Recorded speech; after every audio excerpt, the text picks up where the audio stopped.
Esther chapter 6. On that night could not the king sleep, and he commanded to bring the book of records of the Chronicles, and they were read before the king.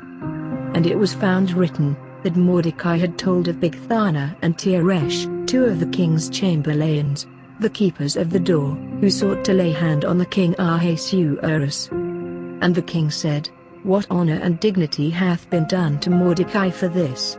Then said the king's servants that ministered unto him, There is nothing done for him. And the king said, Who is in the court? Now Haman was come into the outward court of the king's house, to speak unto the king to hang Mordecai on the gallows that he had prepared for him.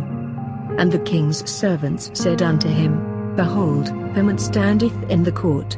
And the king said, Let him come in. So Haman came in. And the king said unto him, What shall be done unto the man whom the king delighteth to honor? Now Haman thought in his heart, To whom would the king delight to do honor more than to myself? And Haman answered the king, For the man whom the king delighteth to honor. Let the royal apparel be brought which the king useth to wear, and the horse that the king rideth upon, and the crown royal which is set upon his head. And let this apparel and horse be delivered to the hand of one of the king's most noble princes, that they may array the man with all whom the king delighteth to honor, and bring him on horseback through the street of the city, and proclaim before him, Thus shall it be done to the man whom the king delighteth to honor. Then the king said to Haman, Make haste, and take the apparel and the horse, as thou hast said, and do even so to Mordecai the Jew, that sitteth at the king's gate. Let nothing fail of all that thou hast spoken.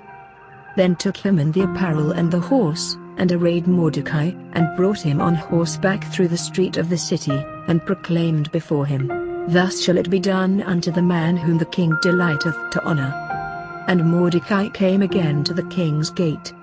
But Haman hasted to his house mourning, and having his head covered. And Haman told Zeresh his wife and all his friends everything that had befallen him. Then said his wise men and Zeresh his wife unto him, If Mordecai be of the seed of the Jews, before whom thou hast begun to fall, thou shalt not prevail against him, but shalt surely fall before him. And while they were yet talking with him, came the king's chamberlains, and hasted to bring Haman unto the banquet that Esther had prepared. If you want to continue hearing the word of God, consider subscribing to our channel and click the bell icon for instant notification.